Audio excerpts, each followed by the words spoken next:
All right, this is Scott Campbell back with episode 2 of the South Carolina Standards of Practice and Code of Ethics for Home Inspectors. I am Scott Campbell, an ASHI inspector with Morris Home Inspections.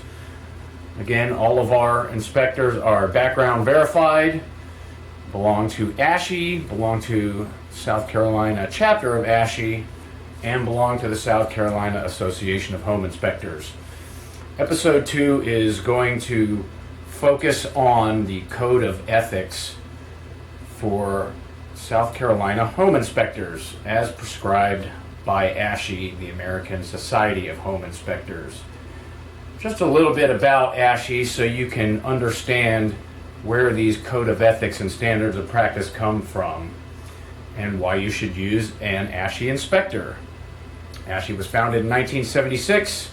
It is America's oldest professional home inspection organization. Our standards of practice and code of ethics are the most respected. We are the premier nonprofit home inspection association.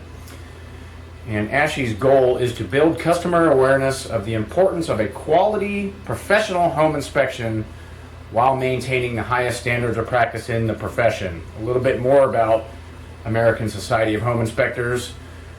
We believe in continuing education. In order to be a member of ASHI, you have to have a specific amount of continuing education credits.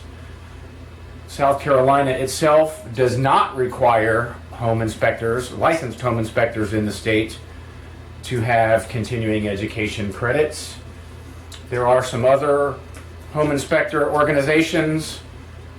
Some of them will require you to have continuing education, but that is typically only for their certified home inspectors, not just for members. ASHI requires it for all members. All right, enough of that.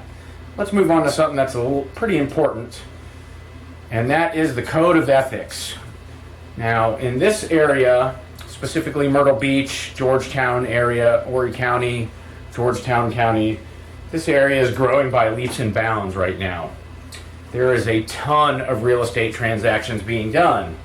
Having said that, because business is booming in this area, now all of a sudden everybody's a home inspector. Not everybody knows what the standards of practice and the code of ethics are that govern this area. So we want to talk a little bit about the code of ethics.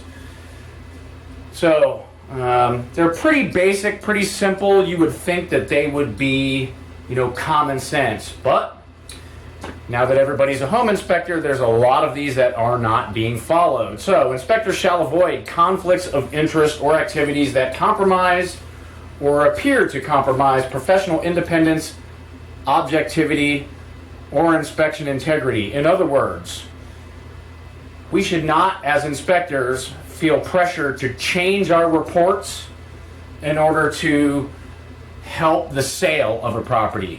It should be completely independent. My goal is to do my best with what I have available, which is the visual inspection, to make sure that you have a list of everything that is wrong with the property.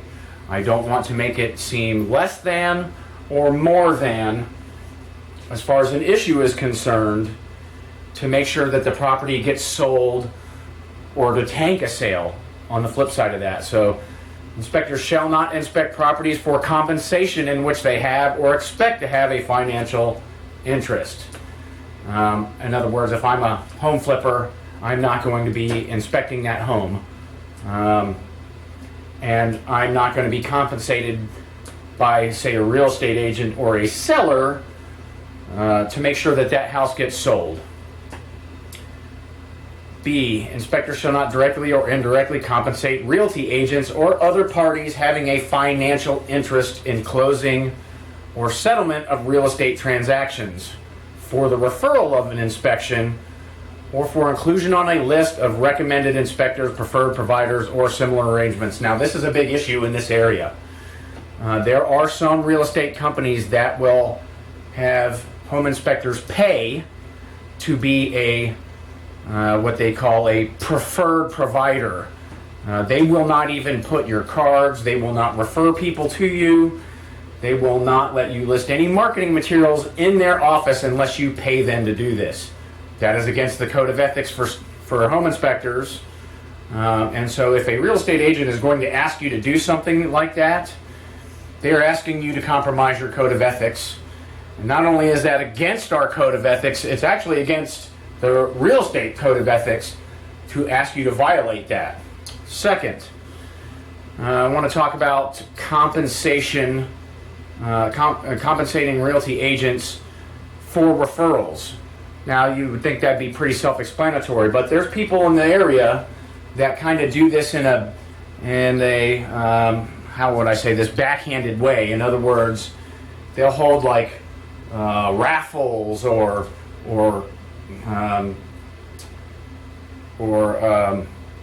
shoot, what's the word I'm looking for? You know, they'll hold raffles or contests, and in order to get entrance into these raffles and contests, you've got to do X, Y, and Z for them. And one of those X, Y, and Z things is give referrals. So say for every referral, you get your name entered into the hat for some sort of drawing. Okay? That is against the code of ethics. This particular part of the code of ethics is there because your referral should come because people trust you, because you do a good job with your inspections, and because you're ethical.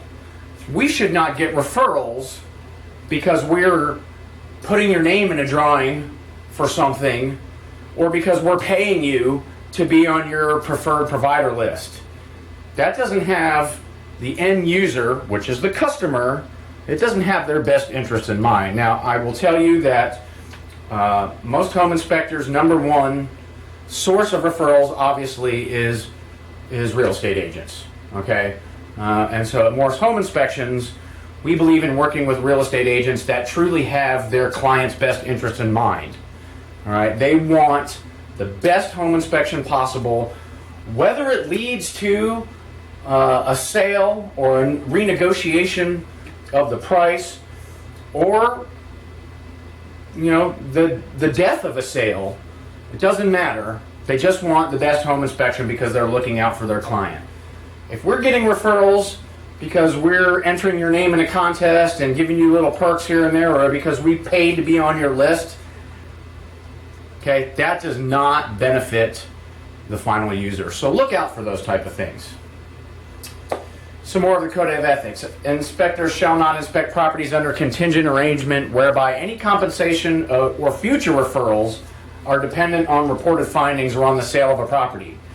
In other words, if a real estate agent says to you, hey, here's an inspection for you to do, but depending on how your inspection report turns out, we may or may not refer people to you in the future. That's usually a little hint to say, hey, I want to make this sale, I need to make some money, so can you kind of sweep some of the major things under the rug and just give a little powder puff inspection? That's a no-go. D, inspectors shall not receive compensation for an inspection for more than one party unless agreed to by the clients. All right, as the home buyer, you are my client. Your real estate agent isn't my client. The seller isn't my client. Other contractors aren't my client. You are. I'm receiving compensation for you. Therefore, I work from you. I cannot turn around and take that inspection and then sell it to someone else. So, say I do an inspection for you. You're not happy with the way the inspection turns out. You now terminate the contract on that home. Okay? I cannot turn around and sell your inspection to the seller so that they can take that inspection and make repairs of the house. Okay? That's what a pre-listing inspection is for. If the seller wants to get a pre-listing inspection and then fix up the house based on what I find, great. We want them to do that. Okay? But they cannot come back to me after the fact and ask for me to sell them your inspection. It's against the Code of Ethics. E, inspectors shall not accept compensation directly or indirectly for recommending contractors, services, or products to inspection clients. All right, so basically what that means, I have written your report and the roof is in bad shape. Okay, you come to me and you say, hey, do you know a good roofer? If I recommend a roofer to you, it's because I believe that they will do a good job, that they will have your best interest at heart, and they will provide a service and a product that you can be happy with. I'm not going to refer someone to you because they paid me to. All right, that should be self-explanatory. F, inspectors shall not repair, replace, or upgrade for compensation systems or components covered by ASHI standards of practice for 1 year. That basically prevents a home inspector from saying, oh, you have all this stuff wrong with your house, I can fix it for you. All right, I mean, that should be self-explanatory why you don't want to do that. I may be pushing false things on you in order to get business to repair that. All right, there are some inspection companies out there that have a home inspection company on one hand and have a home repair business on the other hand. All right, be careful about doing business with them. Okay, either get your home inspected by them or get your home repairs done by them. Be careful about doing both. All right. All right, now we're to 2. Inspectors shall act in good faith towards each client and other interested parties. Self-explanatory. 3. Inspectors shall avoid activities that may harm the public, discredit themselves, or reduce public confidence in the profession. I said it before, this area is kind of like the Wild West right now for the service industry as a whole, and the home inspection industry is no different. Home sales are way up in this area. We are growing extremely fast, so now everybody's a home inspector. All right? So, as ASHI inspectors and as Morse Home Inspections and as people that believe in what we do, we don't want to harm our image. We want to bring up the image in the area of home inspectors as a whole. All right? So, this is kind of the transition from the Code of Ethics into the Standards of Practice, and I will get into the Standards of Practice on the next episode. But just so you know, ASHI Standards of Practice and Code of Ethics, South Carolina started using them in 2016. You see the LLR website there. The LLR is basically the body that licenses home inspectors, talks about when they adopted the standards of practice and the Code of Ethics. So that's it for the Code of Ethics and Standards of Practice.